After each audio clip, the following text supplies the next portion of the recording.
Have you ever noticed how heavy life becomes when you start expecting? You wait for a message that never comes. You hope someone will finally see your worth. You think they will understand, return, apologize, love you right this time. But they don't. And suddenly it's not just disappointment you carry. It's rage. It's self-doubt. It's the silent war between what you gave and what you received. Expectation is the softest trap. It doesn't shout, it whispers. It makes you believe that love must be fair, that effort must be returned, that the universe owes you balance.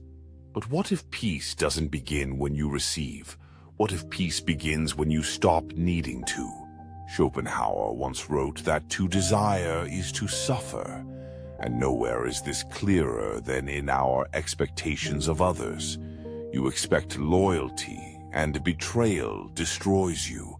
You expect kindness, and their silence stabs you deeper than any insult. You expect them to remember, to try, to care, and they don't. Not because they are cruel, but because they are them. And you are you. Expectation is the projection of your inner world onto people who never asked to carry it. You hand them a mirror and beg them to reflect the love you haven't given yourself. But they drop it. And then you bleed, not from their act, but from your own illusion. Peace is born not from fulfillment, but from emptiness. A sacred emptiness, the kind that does not crave. The kind that does not ask, why not me? But simply breathes, so it is. When you expect nothing, you give room for everything to arrive. No bitterness, no resentment, just clarity, just truth. Because what hurts most is not what they do. It's the fact that you thought they wouldn't.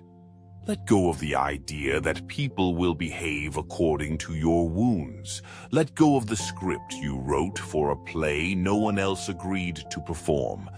And suddenly, you are no longer a prisoner. You become the observer. You witness the world as it is, not as it should be. You see people as they are, not as you hoped they would become. And you begin to feel a strange lightness. Like grief without pain, like silence that heals. This is the beginning of peace, not when others change, but when you stop needing them to. You will lose many things in this life. People, opportunities, illusions. But the one thing you must not lose is your ability to release. Because when you release, you return. Return to your center. Return to what is still, what is calm, what cannot be shaken. Expectation is a chain, but peace is the space between the links. So loosen your grip, drop the mirror, and you will see. What is meant for you has no need to be expected. What is real never arrives late, and what brings peace never has to be forced. What happens when you stop expecting? You meet life, not as a beggar, but as a witness. In Chapter 2, we will explore the power of detachment, what it truly means to walk away inside your soul and still remain.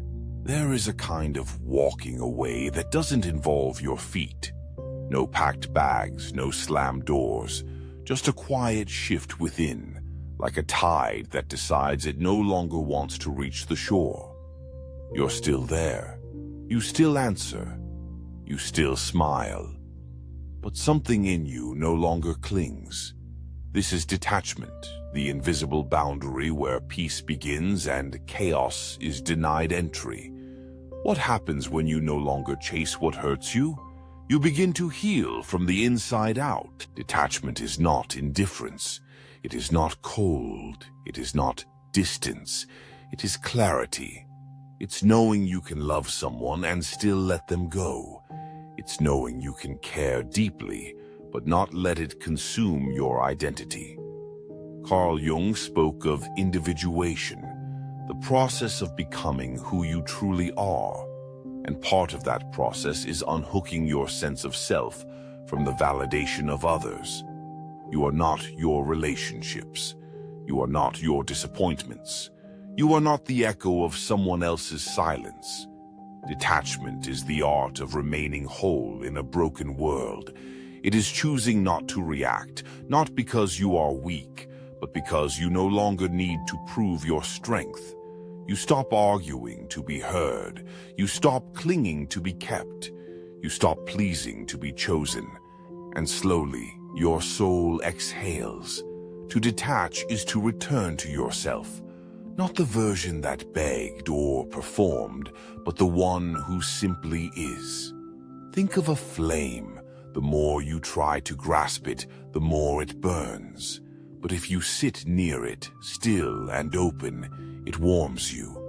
This is what life becomes when you detach.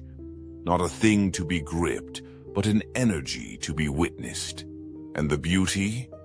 What is true stays. What is false falls.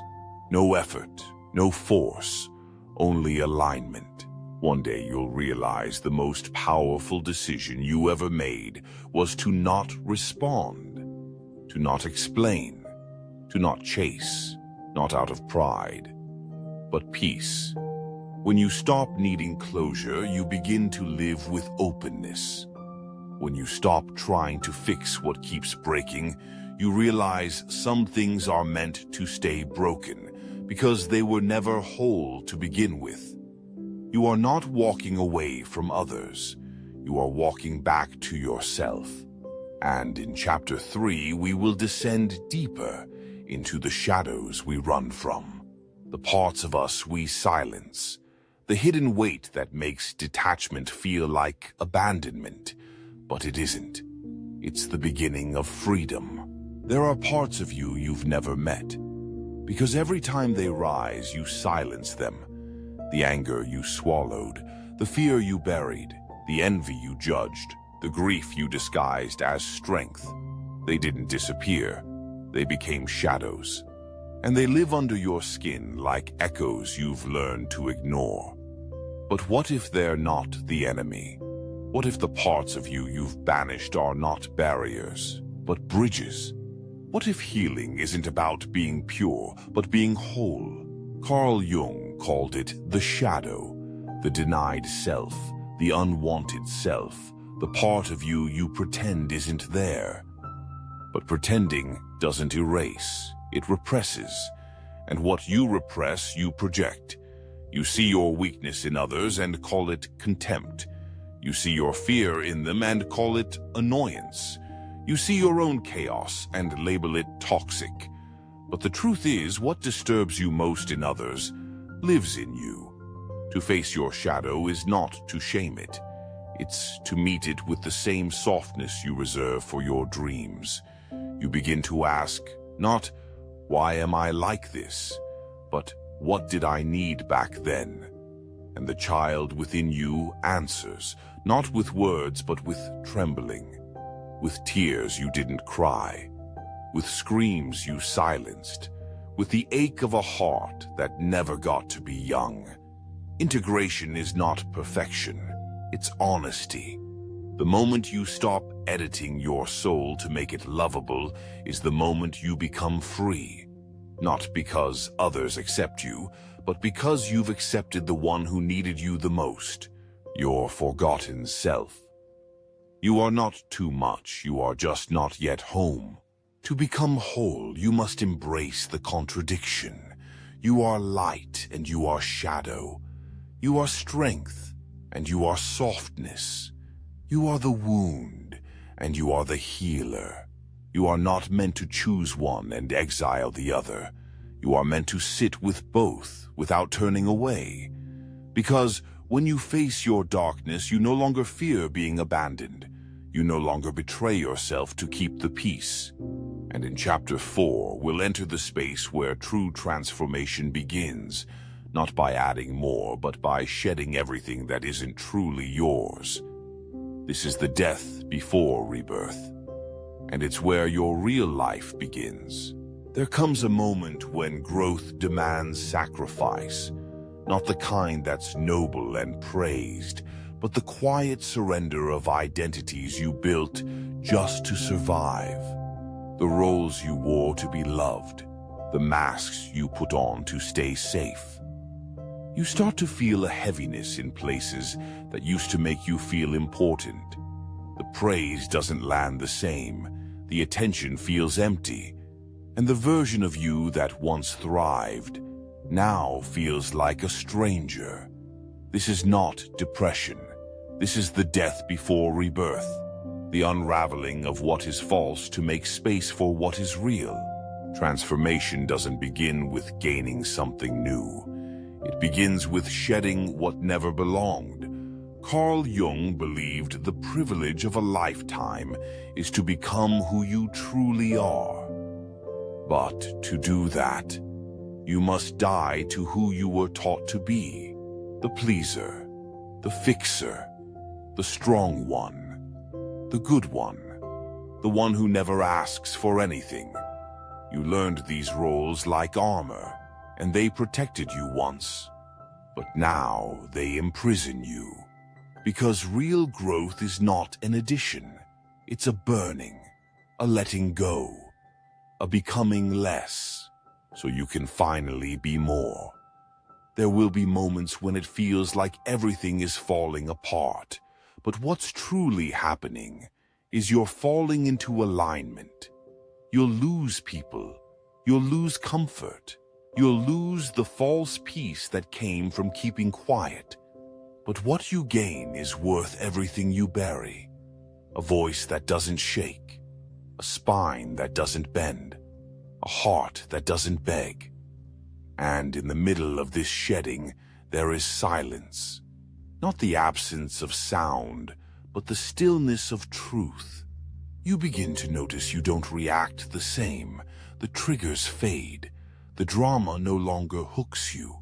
You don't chase chaos to feel alive, because you are no longer performing. You are no longer afraid to be seen without the mask. You've stopped living for applause. You've started breathing for yourself. This is the transformation no one sees, but everyone eventually feels. To be reborn is not to become someone else. It's to return to the one you were before the world told you who to be. It's painful, lonely, sacred. You burn, you break, you lose. But from the ashes, you don't rise as a version of who they wanted. You rise as who you always were.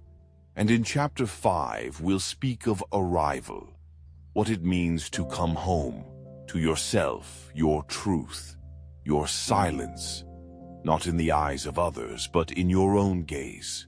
That's when you know. You're no longer searching. You've arrived. There is a moment when the silence no longer feels empty. It feels full, not with noise, not with answers, but with presence.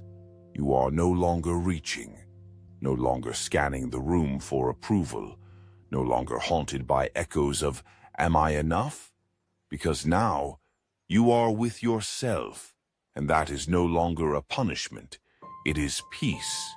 This is arrival. You don't get here by accident.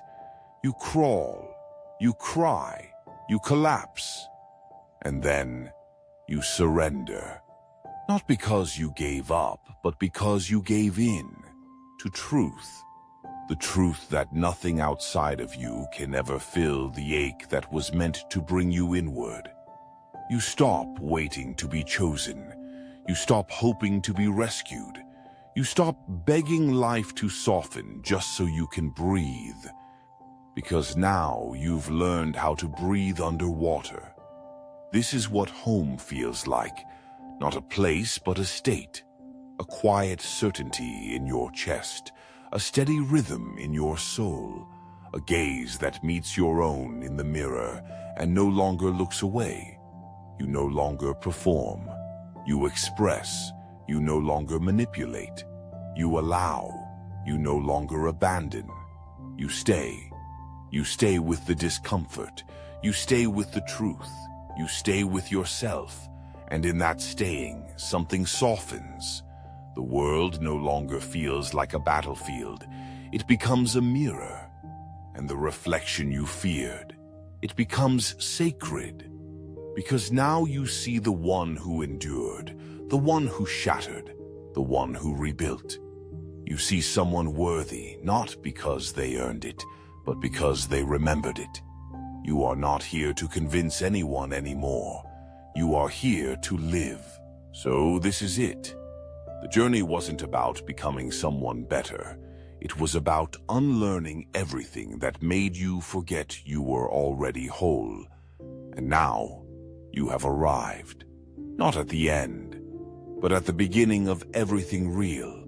Still, clear, alive. No more masks, no more mirrors. Just presence, just truth, just you. Peace doesn't come when life is perfect. It comes when you no longer need it to be. And that is freedom.